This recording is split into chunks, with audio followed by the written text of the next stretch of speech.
Hello, I'm Keith Pierce. Welcome to Save Our Towns, a series designed to guide and inspire those who are working hard in Appalachia to build strong communities. In this episode, we look at a town that turned something terrible into something wonderful. Your expert tip comes from a person who knows a lot about attracting tourism.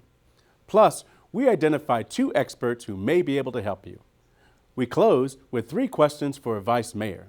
Be sure to stay to the end, because this is our last episode of Season 2. First, graduate student Tara Reel shows how Norton, a small city in Southwest Virginia, cleaned up a mess the coal mining industry left behind.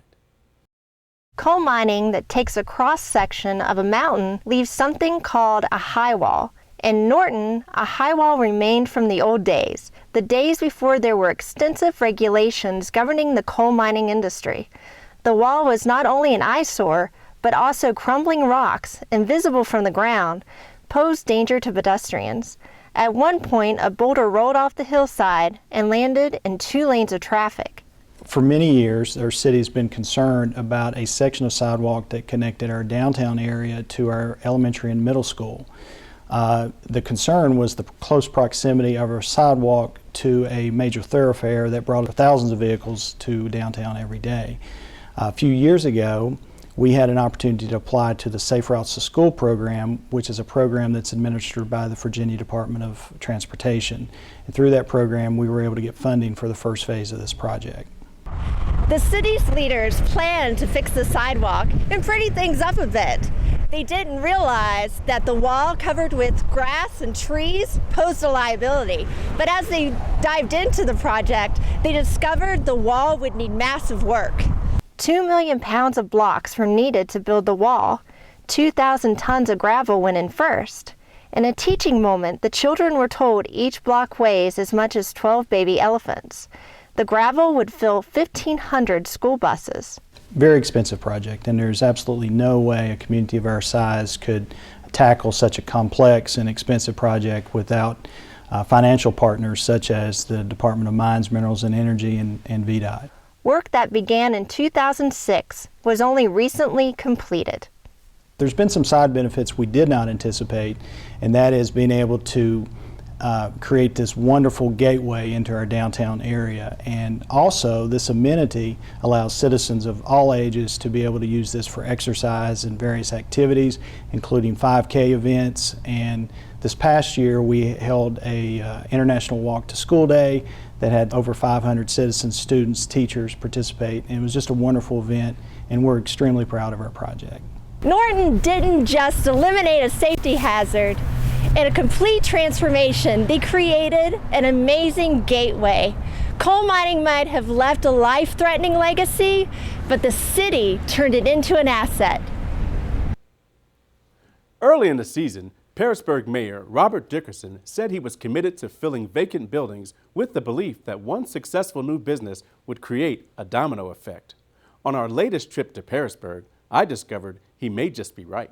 A few months ago, attorney and Virginia Tech graduate Jason Buckland opened his new law practice in the old First National Bank of Pearisburg building on Main Street, which operated as a restaurant for nearly a decade. Since then, a new bakery, a new jeweler, and a new retail chain have celebrated grand openings. When we asked one new business owner why Pearisburg, she said, "Everything's moving up. Giles is coming back." CIARA Meredith and her fiancé Matt Chaff opened Matthews Jewelers, Pearisburg's only jewelry store where residents can buy and have custom jewelry made or cleaned right on the premises. CIARA grew up in Pearisburg, but like many young people living in small towns, she wanted to experience big city life. She went to Portland, Oregon to study to become a jeweler and later lived in Indianapolis. I wanted to go and explore and be in the city, and as I was, in the city, I wanted to slow down. I missed home. And there was a great opportunity, so. Just down the road and next door to Buckland Law Firm is Dahlia's Delights, a new bakery across the street from Giles County Courthouse. At the time of our filming, they were just putting on the finishing touches, but it's now open. A new Dollar Tree has also come to town. Pearisburg really is like a family. Everyone knows everyone, and everyone wants everyone else to do well.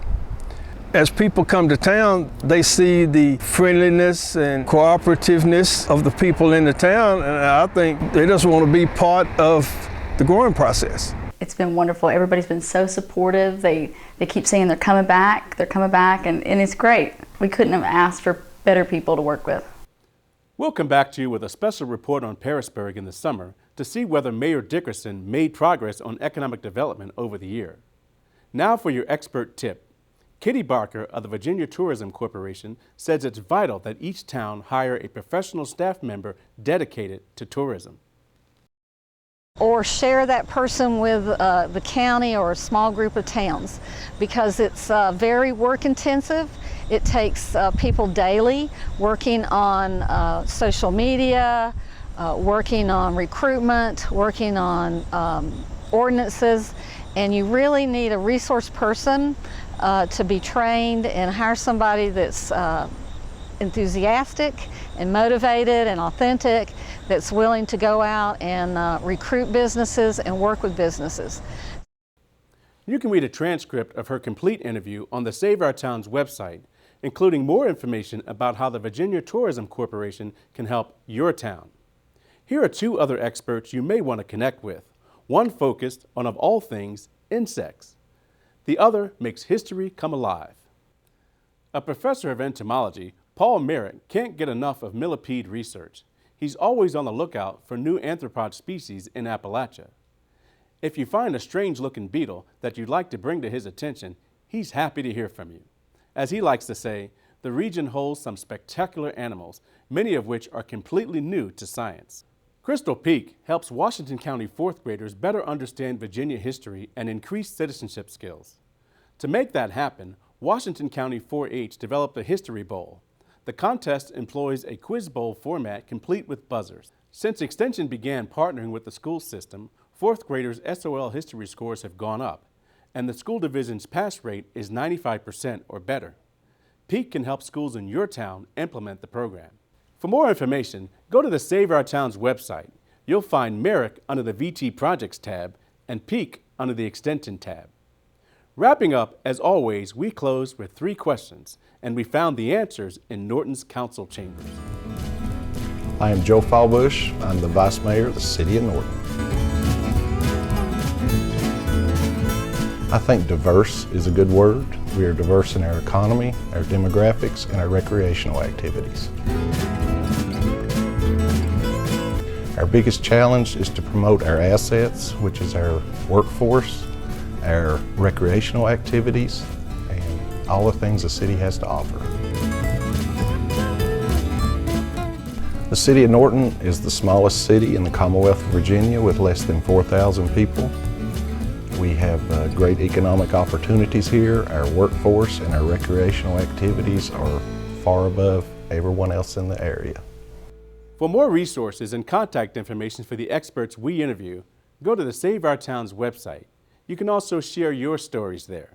This is the end of the road for Season 2, but we'd love to hear your story ideas for Season 3. Use the Save Our Towns email, saveourtowns@vt.edu, to suggest your thoughts for new episodes. In the meantime, make plans to join us for our second annual Save Our Towns Summit on September 15th, 2016 at the Inn at Virginia Tech and Skelton Conference Center. This is Episode 8 of Season 2. Be sure to join us for Season 3 in the fall. As always, thanks so much for watching.